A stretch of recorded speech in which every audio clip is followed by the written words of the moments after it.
तो नमस्कार दोस्तों, आशा करता हूँ आप लोग अच्छे होंगे। तो DY2 का जो है टाइम टेबल आ चुका है और इस बार भी जो एग्ज़ाम है तुम्हारा ऑनलाइन मोड पे ही होने वाला है। ऑनलाइन होने वाला है। ये जो पेपर है रेगुलर जो बच्चे हैं थर्ड ईयर और फाइनल ईयर में, उनके लिए है। फर्स्ट ईयर और सेकेंड ईयर का जो एडमिशन हुआ है जो बच्चों का, उनका क्या है कि अभी तक एनरोलमेंट जो प्रोसेस है वो कंप्लीट नहीं हुआ है। इसकी वजह से उनका पेपर अभी आगे होने वाला है। तो फिलहाल जो नोटिस में दिख रहा है, यहाँ पे हम लोग DY2 के वेबसाइट पे जाते हैं और वेबसाइट पे जाके हम लोग देख सकते हैं नोटिस बोर्ड पे online examination time table for BTech and B pharmacy और बीटेक वालों का जो है ऑनलाइन पेपर होने वाला है। उसका टाइम टेबल जो है वो आ चुका है। अब कुछ जनरल गाइडलाइंस देखे हैं फॉर एग्जाम, और फार्मेसी का है time table for MCQ based online regular and supplementary exam for third and final year.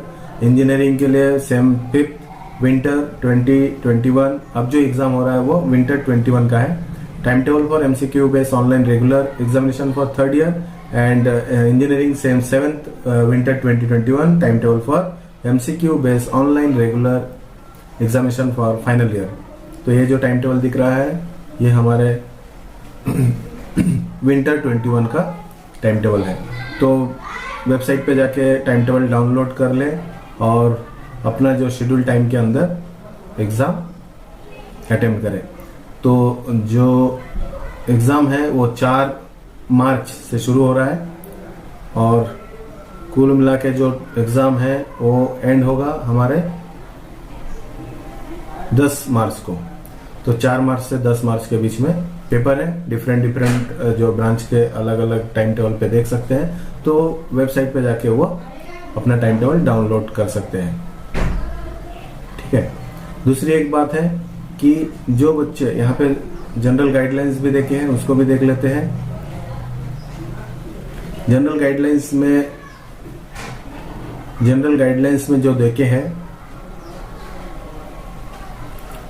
ठीक है, तो जनरल गाइडलाइंस में जो है सेम वही जो हर साल कोविड-19 की वजह से उसके बाद ओमिक्रॉन वगैरह आने की वजह से ये सब जो है ऑनलाइन मोड पे एग्जाम हो रहा है विंटर 2021।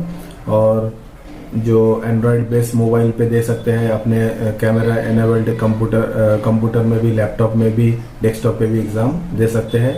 और ये जो एग्जाम है वो मल्टीपल चॉइस क्वेश्चन बेस्ड रहेगा और students with college approved exam form will be consider for online examination. तो जो बच्चों ने एग्जाम फॉर्म भरे थे वो एग्जाम फॉर्म को क्या करता है, कॉलेज उसको प्रोसेस करता है। जो बच्चों का एग्जाम फॉर्म को कॉलेज ने प्रोसेस किया है वही बच्चे एलिजिबल है एग्जाम देने के लिए। ठीक है। इस प्रकार से जनरल गाइडलाइंस भी पोर्टल पे देखे हैं। और क्या देखे इसमें, all institute should appoint IT coordinator for the institute to resolve the students queries. ठीक है। तो ये कॉलेज के लिए इंस्ट्रक्शन है कि सभी कॉलेज जो है अपने लिए एक IT कोऑर्डिनेटर इंस्टीट्यूट अपॉइंट करें जिससे कि बच्चों का क्वेरीज को सॉल्व करें। फिर IT coordinator should have exam link and user name password related to information at the institute so can.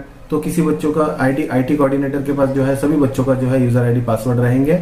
और किसी को अगर कुछ डिफिकल्टीज है, ID नहीं पता है, पासवर्ड नहीं पता है, किसी बच्चे को अगर ID नहीं पता है, पासवर्ड नहीं पता है, तो वो कोऑर्डिनेटर जो है उसको प्रोवाइड करेंगे।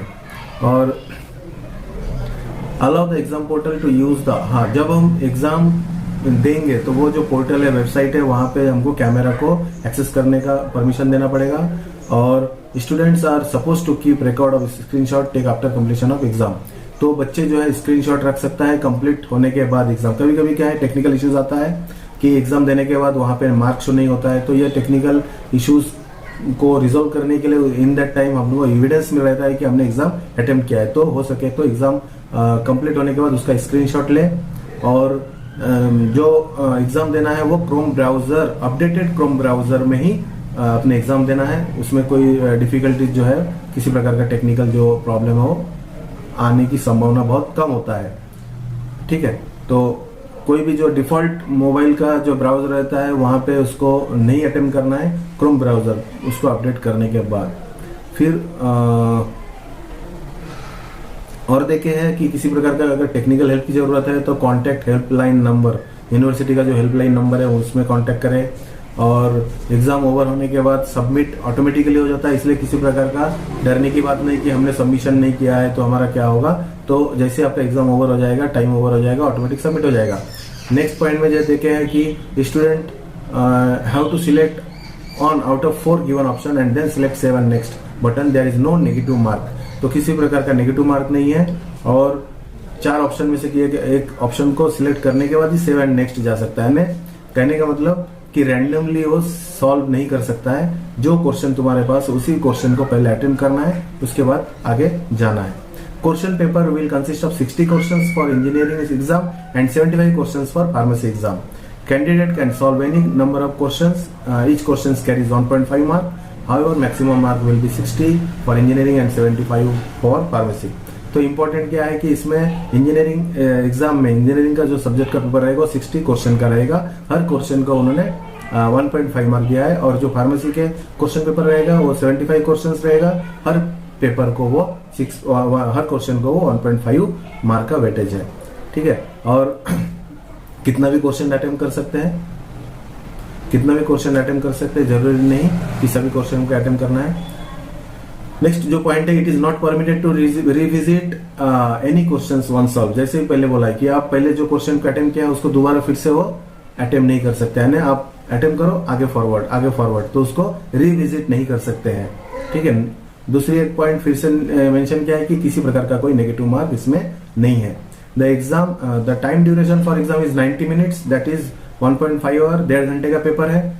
और ये जो एग्जाम विंडो है 3 घंटे के लिए ओपन रहेगा। इसमें 2 सेशन में होने वाला है, 10 बजे से 1 बजे के बीच का, और दूसरा आफ्टरनून सेशन का जो टाइम टेबल के हिसाब से जो सेशन में जो पेपर है उसका 2 बजे से 5 बजे तक।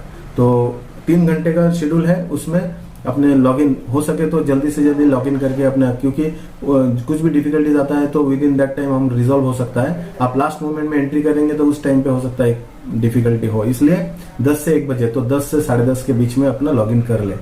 ठीक है, और नेटवर्क जो है अच्छे नेटवर्क पे लॉगिन करें। ठीक है, किसी प्रकार का कोई इश्यू नहीं आएगा। फिर warning are just for your information that you are doing unfair but it is not stop your exam.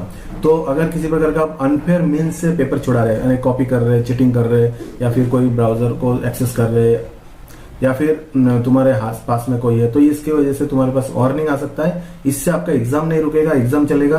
तो इस प्रकार से जो अनफेयर मीन्स को एडप्ट ना करें, कोशिश ना करें। Be sure that nobody is sitting with you while main exam is going on. तो ये ध्यान में रखो, तुम्हारे पास में बगल में कोई भी ना बैठा हो, क्योंकि एग्जाम आईडी में जो है एग्जाम जो इमेज जो है वो कैप्चर होता है। No change in mobile number of student is accepted till examination end. तो मोबाइल नंबर चेंज नहीं करना है जब तक एग्जाम खत्म नहीं होता है, क्योंकि फिर डिफिकल्टीज, इसी प्रकार का जो डिफिकल्टीज अराइज होता है, टेक्निकल इश्यूज जो होता है। अपना मोबाइल नंबर जो देके है कॉलेज में, वही नंबर पे तुमको यूजर आईडी पासवर्ड वगैरह आता है, तो इसलिए मोबाइल नंबर चेंज नहीं करना है।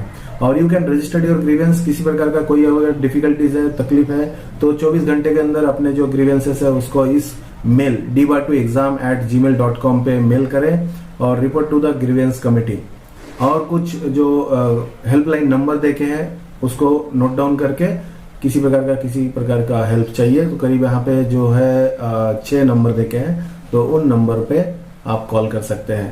तो उम्मीद करता हूँ समझ गए होंगे। ये जो है general guidelines for winter 21 main exam of DBAR2। तो good luck all of you for your upcoming exams. जो तुम्हारा एग्जाम शेड्यूल जैसे बोला गया है 4 मार्च से तुम्हारा शायद 11 मार्च तक है। तो थैंक यू।